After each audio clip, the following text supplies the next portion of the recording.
Raymond walked in, holding a contract paper with an arrogant smile.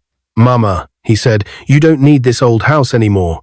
You're too weak to maintain it. I've made a good deal. We're selling it for $1 million. Agatha's heart froze. "What do you mean we? This house is your father's legacy." Before she could protest further, she saw strange men walking around the compound with cameras. Her son had already sold it. The humid Lagos evening pressed against the windows. The fan in the living room turned slowly, slicing the thick air with a dull hum. Agatha sat on her wooden chair, the one her late husband had sanded by hand, the one that never wobbled no matter how old it became. Her eyes moved around the small but beautiful bungalow in Surulere, white walls with little cracks, the old radio in the corner, and her wedding photo still smiling at her from a gold frame. Outside, the mango tree bent low with fruit, as if bowing to greet her. This house was not just a building. It was memory stitched into brick. It was the echo of children's feet running down the hallway. It was her husband's last gift. It was safety. Now her only son stood over her with a grin that did not reach his eyes. Raymond wore a navy blue kaftan that looked new. His watch shined too bright for evening light.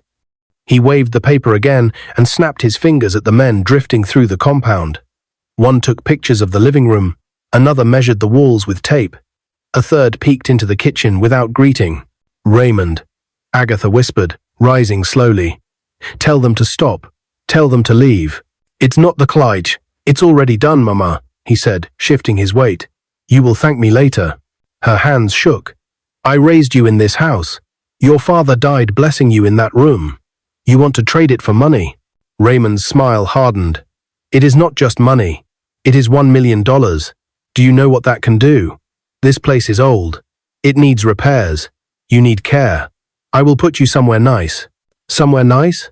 Agatha's voice cracked. "This is my somewhere nice." A neighbor, Mama Bisi, peered through the gate, eyes wide. The mango leaves rustled as a warm wind ran through the compound. Agatha tried to steady her breathing. She could hear the click of the camera, the scratch of the man's pen against a clipboard, the careful steps of strangers walking in rooms that did not belong to them. "Raymond, where is your heart?" she asked. "Who taught you to do this?" He looked away, jaw tight. "The world taught me, Mama. The world taught me to be smart." "Smart?" She laughed, but it sounded like a cough. "Smart is not stealing from your mother." He slipped the contract into a leather folder. "I didn't steal. I negotiated. I got you a better future." Agatha reached for the wall to keep from falling. In that moment, she felt the years on her back, the long mornings of sweeping sand from the doorstep, the long nights of praying by that same mango tree for her only son to grow wise and kind. She had begged God to keep him safe. She had believed her son would honor his father's name. Now this. A white SUV pulled up outside, horn tapping twice. Two men in crisp shirts stepped out with hard faces and soft shoes. One of them, a tall man with a pen behind his ear, nodded at Raymond. "Good evening, sir. Is Madam ready to sign the vacate agreement?" Agatha's mouth fell open. "Vacate what?" Raymond cleared his throat. "Mama, it's standard. We will move you somewhere." "Somewhere where?" Her voice rose, thin but sharp. "Where will you put my memories? In a box? In a bag?" The tall man smiled like someone who had done this many times. "Madam, we will make this easy. 7 days to vacate. After that, project begins. You will like what comes next. There will be a shopping complex, new road, better drainage." Agatha stared at him. He spoke as if new things could replace love. Her legs felt weak. She moved to the sofa, then stopped, remembering the first day she and her husband had carried that very sofa through the front door. He had laughed when it did not fit at first. He had removed the door and said, "For you, Agatha, I will remove every door in the world." She blinked, and the memory fell away like dust. "Mama," Raymond said softly, as if he realized her pain for the first time. "Please, don't make this difficult." "Difficult?" She was surprised at the calm in her voice. "You brought strangers to my house. You cut me out of the decision. You want to pull me out like a weed, and you think I am the one making it difficult?" He shifted again, eyes restless.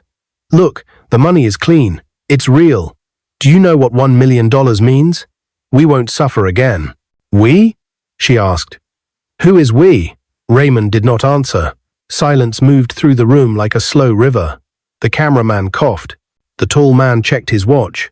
Outside, the call to prayer drifted from a distant mosque, soft and steady. Agatha folded her arms across her chest, the way she used to when Raymond was a boy, and tried to hide a broken cup behind his back. "What will you say when people ask you how you became rich?" she said. "Will you smile and say, 'I sold my mother's home'? Will you clap for yourself?" He looked at the floor. "Do not forget," she added, her voice low. "Houses can be rebuilt. Names cannot." For a second, something flickered in Raymond's eyes, shame, or maybe fear, but it passed like a cloud in front of the Sunday. He shrugged. "The world respects success. When you see where I will live, you will understand."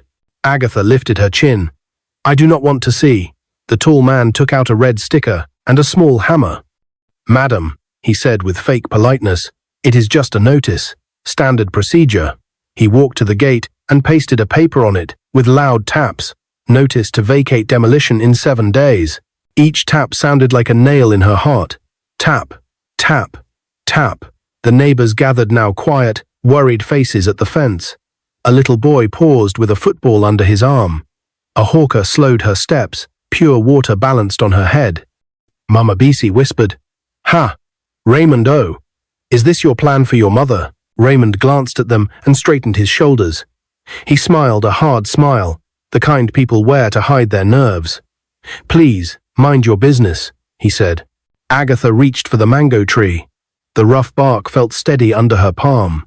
She closed her eyes and prayed a short prayer under her breath. "Lord, help me. Give me strength. Let my tears not be for nothing." When she opened her eyes, the sky was already turning purple. The men in shirts moved like ants, counting, measuring, arranging. The camera clicked again and again. Raymond spoke to someone on the phone, saying big words in a fast voice. Escrow, transfer, final sign-off. Every word felt like a door closing. "Mama, I'll be back tomorrow," he said at last, avoiding her eyes. "We will start packing. I'll put you in a service department for now. You will like it." "Will I?" she asked. He did not answer. He walked out with the men, talking, laughing too quickly. The SUV reversed. The gate swung. The compound swallowed the silence again. Only the rustle of mango leaves and the soft buzz of evening insects remained. Agatha stood alone in the middle of the yard. She could hear her husband's laugh somewhere in the past. She could see young Raymond running barefoot under the tree, juice on his chin, asking for one more slice of mango. She remembered his tiny hand gripping her wrapper as they crossed the road. She remembered telling him, "One day, you'll be a great man." A tear slipped down her cheek. Then another. Then another. She wiped them away with the back of her hand. She walked back into the living room and touched the wedding photo. The gold frame felt cool under her fingers. Her wooden chair waited for her like an old friend. Saturday, she breathed. The fan hummed on. Outside, footsteps came again, quick, official steps. Someone banged on the gate. "Madam," a voice called. "Open, please. We must serve you the final notice tonight. We need your signature." Agatha froze, her hand on the frame. The banging grew louder. "Madam, tonight, please." She looked at the door, then at the red notice on the gate, then at the contract lying where Raymond had placed it on the center table. Her fingers tightened around the edge of the chair. The voice outside called again, closer now, urgent now, like a drum in the dark. "Madam Agatha, if you don't sign tonight, the process changes by morning." The fan made one slow turn and stopped. The notice pasted on the gate glared at Agatha like a scarlet wound. She hardly slept that night. Every time she closed her eyes, she saw the men with cameras, Raymond's smug smile and the red paper fluttering under the weight of the Lagos breeze. By morning, neighbors had gathered again, whispering as they pointed at the gate. "Ha, it's true, oh," one muttered. "Her only son did this?" Another asked, shaking his head. Some clucked their tongues in pity, others simply sighed. Agatha stood in the compound, her wrapper tied firmly around her chest. She wanted to tell them it wasn't real, that her son would change his mind, but the bulldozers that arrived by afternoon silenced every last hope. The sound was deafening, metal against brick, the crunch of glass shattering, dust rising like a funeral smoke into the air. Agatha sat on her wooden chair, the only thing she refused to move.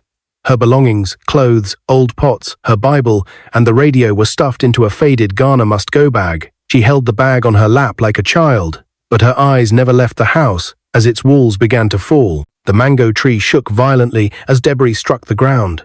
Its leaves scattered in the wind, as though crying too. "Mama, stand back!" a worker shouted, waving her away. But she didn't move. She only whispered, "Lord, is this how it ends? The house my husband built with his sweat, gone in one day?" By evening, there was nothing left but rubble. The bungalow that once held laughter and life now lay in broken pieces on the ground. Agatha walked slowly to the heap, her legs weak, her chest heavy.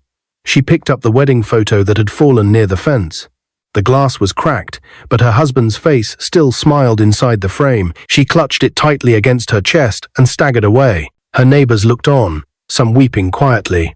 "Ah, God will fight for you," Mama Bisi said, holding her shoulder. Agatha nodded, too drained to speak. Meanwhile, Raymond was nowhere near Surulere. He had already moved into a brand new mansion in Banana Island. White marble floors, chandeliers dripping with crystals, and an infinity pool that looked out at the Lagos lagoon. He had bought a black Range Rover that gleamed under the sun, and each night he threw parties that echoed across the island. Young women in glittering dresses filled his living room. Loud music blasted from expensive speakers. Men toasted him with bottles of champagne.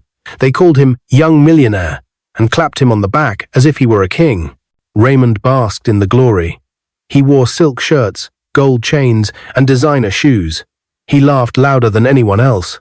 He told the story of his smart deal with pride, skipping over the part about his mother. But no matter how loud the music, when he lay in bed at night, silence pressed on his ears. And sometimes, in the silence, he remembered his mother's trembling voice. "This house is your father's legacy." He would push the memory away, pour another drink, and drown it in laughter. Agatha, meanwhile, had found herself in a small one-room apartment in Mushin. The walls were damp, the roof leaked when it rained, and rats ran across the corridor at night. Still, she kept her Bible by her pillow and whispered prayers each morning and night. "Lord," she prayed softly, "don't let betrayal be the last word. Fight for me. Show my son that wealth gotten by betraying blood never lasts." Her hands trembled when she folded them, but her faith stood firm. She remembered her husband's words the night before he died. "Agatha, no matter what, don't let this boy forget who he is. Our name must stand." And so, even in the darkness of her small room, she believed the story was not finished. But Lagos was watching. In Surulere, people whispered whenever they passed the empty lot where her house once stood. In Banana Island, Raymond's name grew louder in the nightlife. But so did the questions, how did he suddenly rise? Who did he step on to get here? The contrast was sharp, one mother cast out, broken and homeless.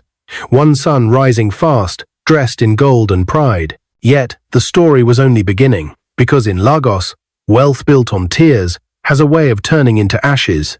And for Raymond, the storm clouds were already gathering. Raymond's nights in Banana Island sparkled with lights, music, and endless bottles of champagne. Every evening, his mansion overflowed with friends, men who praised him, women who laughed at his jokes, and strangers who introduced themselves just to be part of his wealth. But beneath the shine, cracks began to appear. One Friday night, as the party roared and the pool glowed blue under floodlights, a man in a dark suit walked in. He wasn't smiling like the others. He wasn't clapping or drinking. His eyes scanned the mansion with the sharpness of a hawk. Raymond frowned. "Who is that?" he asked one of his friends. "EFCC." The friend whispered nervously. "They've been asking questions about the land deal." Raymond's heart skipped.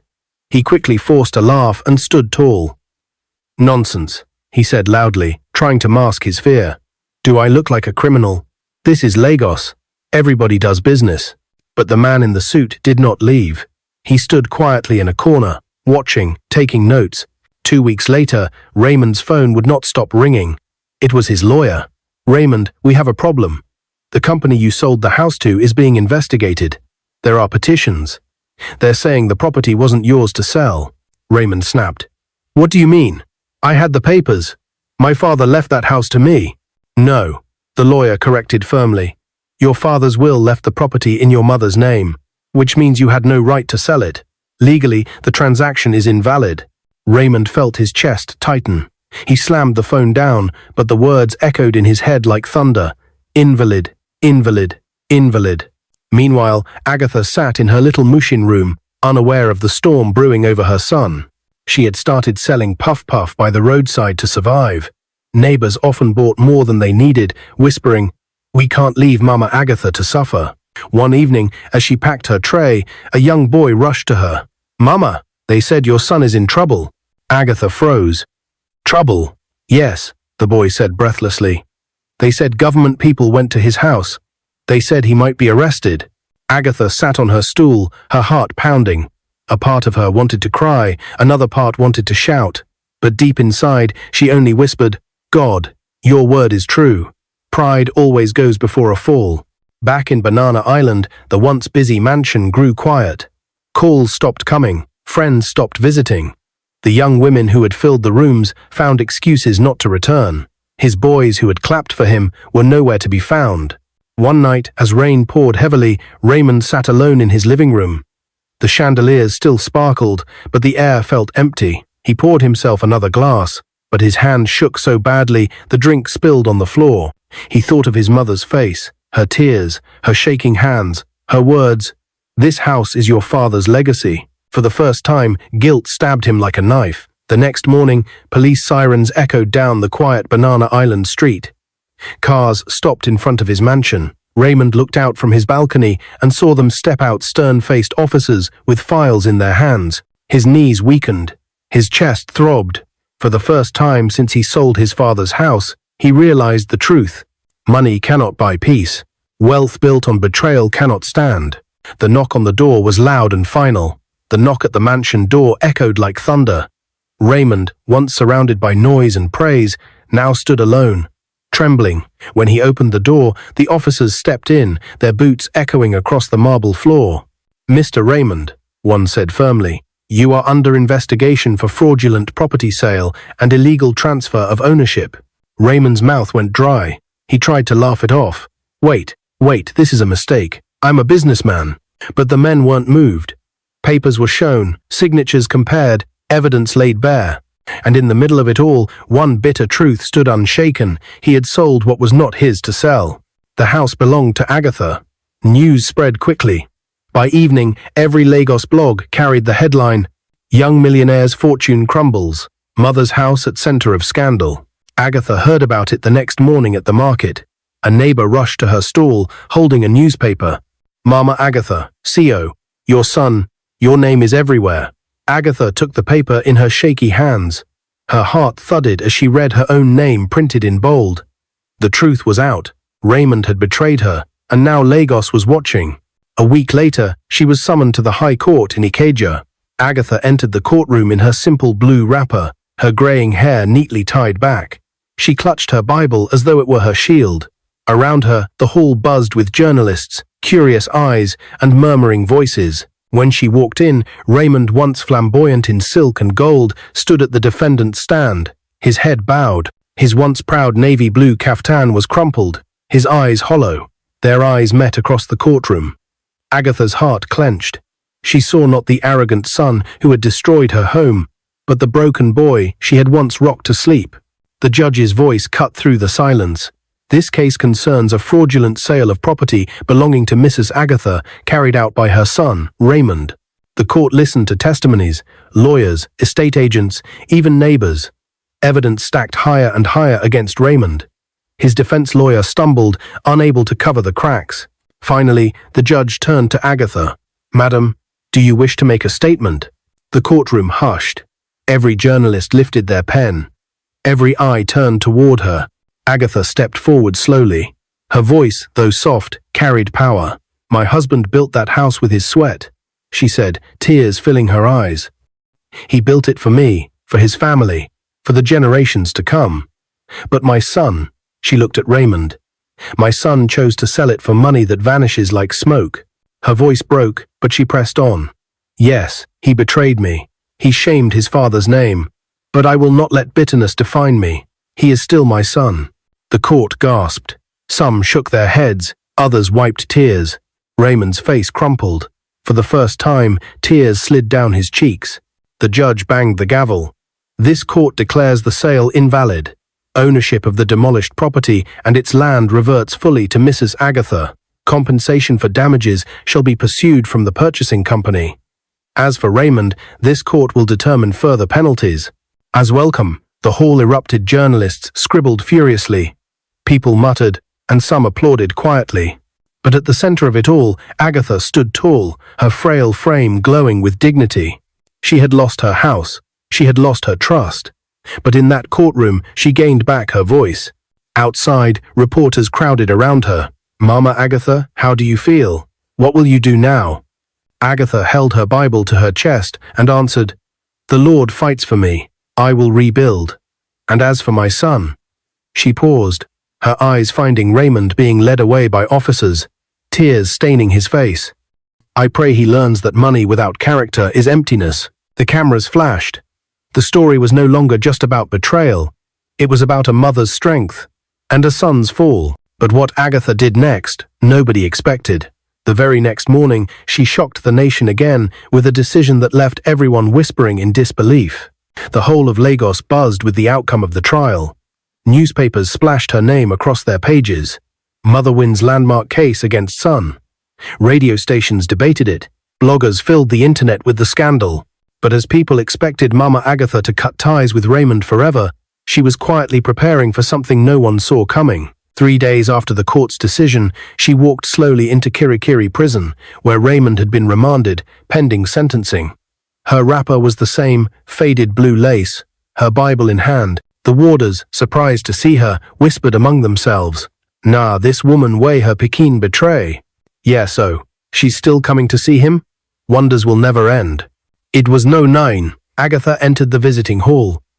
On the other side of the table sat Raymond, no silk, no gold, no arrogant smile. Just a broken man in prison uniform, his eyes red from sleepless nights. When he saw her, shame bent his head so low he could hardly breathe. "Mama." His voice cracked. "I don't deserve to call you that." Agatha sat down slowly, her hands trembled as she reached across the table. "Raymond," she whispered, "you betrayed me, yes. You sold the house your father built with his sweat. You left me in tears.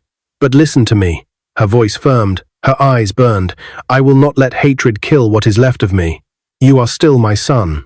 Tears rolled freely down Raymond's cheeks. He dropped to his knees, right there in the hall, shocking the warders. "Mama, forgive me, forgive me. I let greed blind me. I thought wealth could fill the emptiness, but all I found was shame." Agatha placed her hand gently on his bowed head. "I forgive you, Raymond, but you must forgive yourself too. Learn from this. Change. Let this pain become your turning point." The hall went silent. Even the toughest warders wiped their eyes. News spread quickly. Agatha forgives son who betrayed her. Some called her foolish, others called her a saint. But in the hearts of many, her mercy was more powerful than any court ruling. Months later, with compensation from the demolished property and support from well-wishers, Agatha rebuilt, not in Banana Island, not even in Surulere, but a modest 2-bedroom bungalow in her old neighborhood. Children played in her compound, neighbors visited daily, and her puff-puff stand grew into a small catering business. She walked with quiet dignity, her story told as a lesson in churches, schools, and markets. Raymond, released on probation after serving a reduced sentence, came back humbled. No more gold chains, no more fake friends. He returned to his mother's new house, carrying nothing but a small bag. When Agatha saw him at her gate, she didn't scold him. She simply opened her arms. "Welcome home, my son." Raymond wept in her embrace. "Mama, I lost everything, but if you will let me, I will start again by your side." Agatha smiled faintly. "Then maybe, Raymond, the house your father built was not just bricks and wood. Maybe it was love, and love, my son, can never be sold." And so, the woman the world thought defeated stood victorious, not with wealth, but with faith, forgiveness, and unbroken strength. Raymond, once blinded by riches, now found his true inheritance in the arms of the mother he had betrayed. The story ended not with revenge, but with mercy that left a whole nation whispering and a son crying tears that washed his pride away. If you like this story, comment, share, and subscribe to our channel for more interesting stories.